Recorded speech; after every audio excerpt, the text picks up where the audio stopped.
Hello, my name is Mrs. Sarah Rosell, and I am your son or daughter's AP chemistry teacher this year. My email is found on this first slide here, and if you ever want to access this information at any time, you can see there's a tiny URL located, a website. Hello, my name is Mrs. Sarah Rosell, and I am your son or daughter's AP chemistry teacher this year.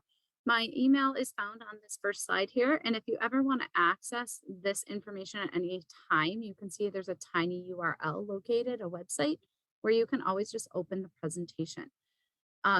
So just a little bit about myself. This is my 13th year teaching at Rochester High School. This is my third year teaching AP chemistry. Actually, the other day I was joking with some of the students that just maybe we can get so lucky that this will be my first group of students that I will have for the entire year from beginning to end face to face. I'm really looking forward to a semi-normal experience for AP chemistry because the past couple of years have been a little bit crazy. With all that said, it's been super successful and I've been lucky to have amazing students. And I can only imagine by what I know about your students already, this year is going to be just as successful, if not more successful. So I'm really excited to work with your students this year. I also teach chemistry. I teach physical science. I've taught biology. I've taught block science. I've taught pathology. I've taught botany before. So I've done a little bit of everything here at Rochester. In my personal life, I am married. I've been married since 2008. And we have a dog, a Watson, who's in the top left corner here. He is a rescue, so maybe German Shepherd Lab. We're not really sure. And I also have two of my own children, Addison, who is going into fourth grade this year, and Everett, who just started kindergarten. So it's very exciting around the Rosell house. We are all Spartans. And I say all because I am sneaky, have a sneaking suspicion that my kids will likely end up at Michigan State, but if not, it'll be okay too. But I graduated from Michigan State for my undergrad as well as my master's in curriculum. So that's kind of my background. And one of the reasons I became a teacher, the main reason I became a teacher is because I love science and I love the fact that science involves the figuring out of things and the explaining of things that we can't see.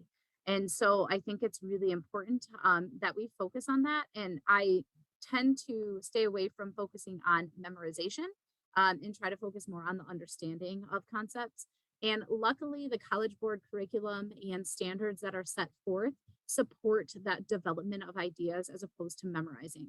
There is inevitably going to be some memorizing that students will have to have, but for the most part, the College Board has really shifted their curriculum away from memorizing. When I took it way back in the day, there was a lot of memorization that had to happen, and a lot of that is no longer in the curriculum. And it's definitely a focus on understanding, which is really great to see. Here are the units that we cover. There are 9 units that we will cover as set forth in the AP Chemistry curriculum and or course and exam description. The AP Chemistry course and exam description can be accessed at this link, or you can just Google AP Chemistry course and exam description or CED and it'll come up. It's public for all students to see and all parents to see. It just basically gives the objectives and descriptions of what we are expected to teach and what students can be tested on in terms of our chemistry material. Our AP test day is May 2nd, 2022, which is the first day of AP testing, and our test is scheduled for that afternoon. Just make sure that your students are enrolling in the AP classroom. The class code is right here for them to enroll in our class. The instructions are here if they don't know how to do that. And make sure that they get their exam paid for if they're choosing to take their exam sometime between September 10th and October 25th. It's important that they complete their registration information, they pay for it, whether that's check, cash, or in the online payment system. And then they also have to turn in their receipt of payment to the counseling office here at the high school. It is important to note that if a student tells when they enroll in the AP class, it'll ask them about taking the test. If they select undecided, that means no exam will be ordered for them. They have to physically go in and change that undecided to a yes. And if that's an issue or if they have questions about that, they can just let me know and we can work together to solve that question. I always tell students that I would love for them all to take the test. And I think that a lot of them are more successful than they believe they will be, just from my past experience. I always tell them that that's not the end all be all. I have nothing against students taking the class and deciding not to take the test. Well, I would love them all to take the test. Sometimes it's just not something they want to do, something they feel like is going to be beneficial for them. My goal for students when they walk out of my classroom from AP Chemistry after a challenging year is for them to have a better experience in their first chemistry class in college, whatever chemistry class that might be, whether that's first year chemistry and it's basically a repeat of AP Chemistry, or it's second or third year chemistry based on the credits that they earn from their testing.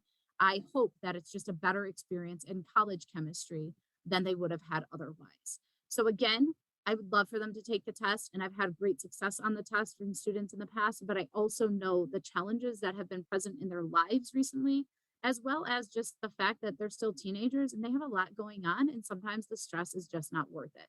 So hopefully, we can all work together to meet that goal of just being more comfortable with chemistry when we walk out the door. What kinds of things can you do to help your student?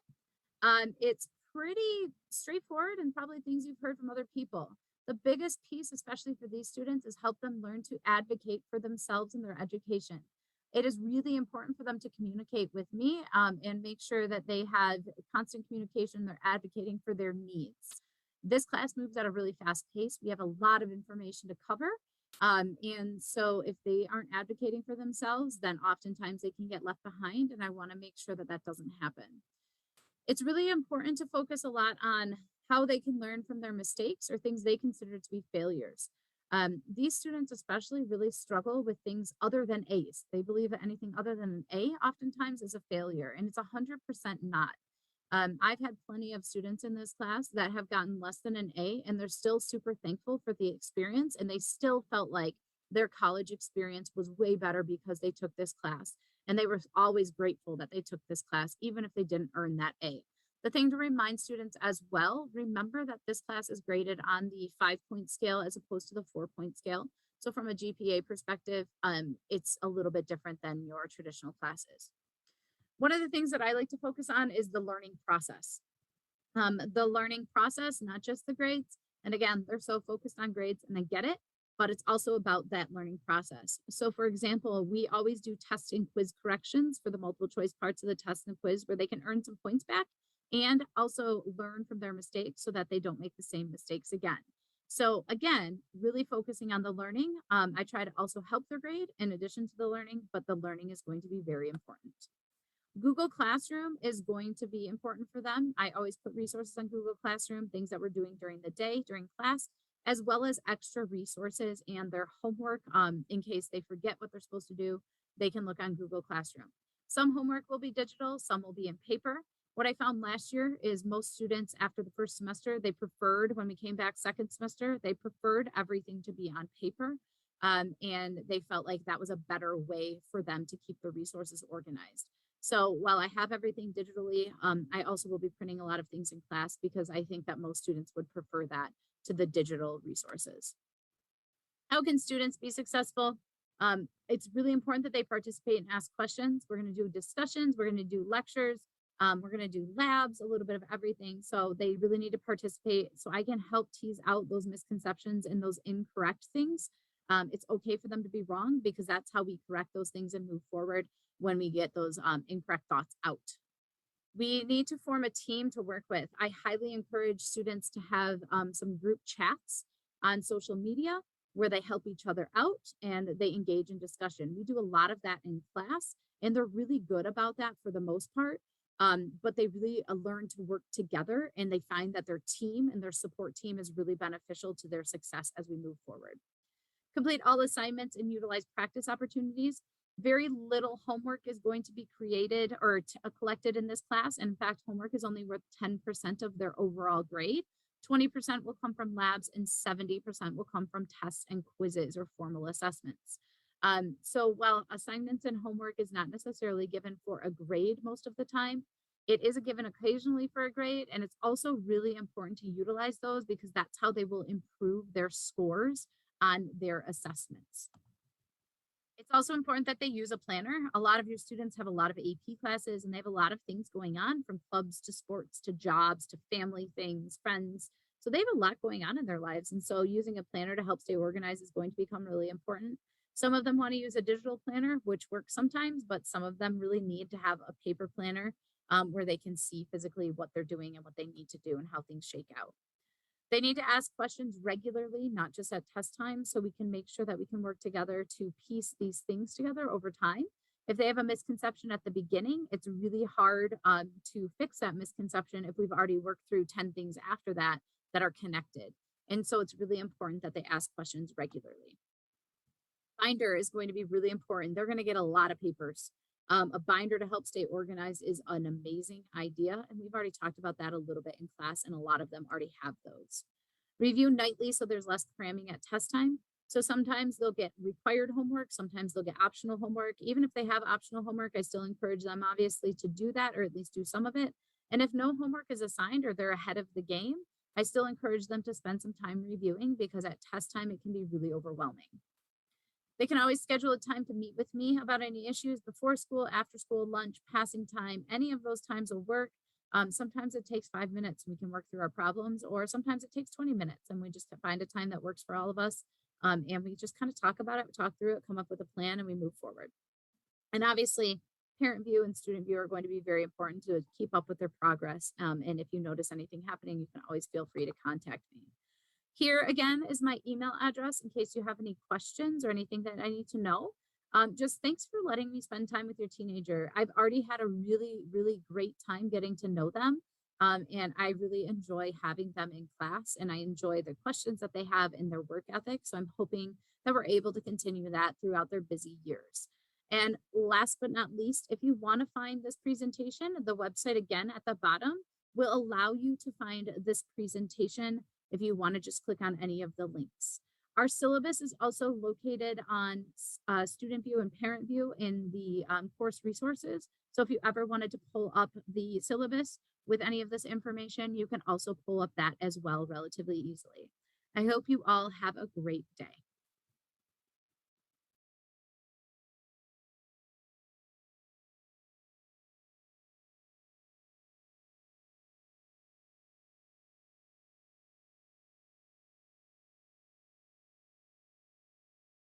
Hello, my name is Kristen Warholic, and I am Mrs. Rosell's student teacher this year.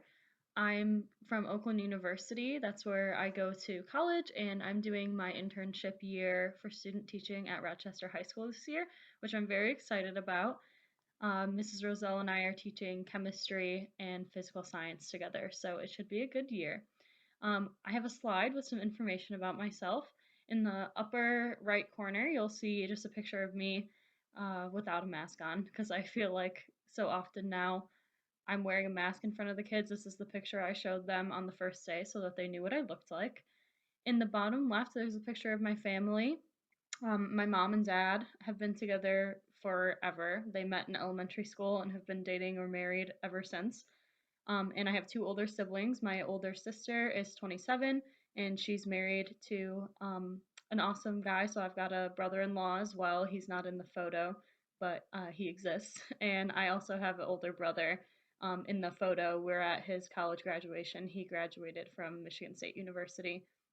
My sister is a nurse and my brother is an engineer. So they're both very interesting people. In the center picture there, it's a picture of me with an elephant. I absolutely love animals and anything to do with nature, plants, animals. It's all right up my alley. So this is a picture of me with an elephant at the Toledo Zoo last year.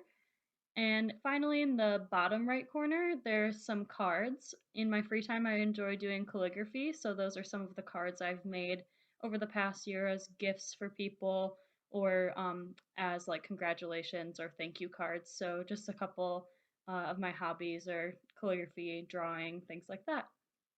I decided to become a teacher because when I was in high school, I had really fantastic teachers who not only taught me like content, like chemistry, Spanish, the classes that I was taking, but they just taught me how to be a good person who cares about people.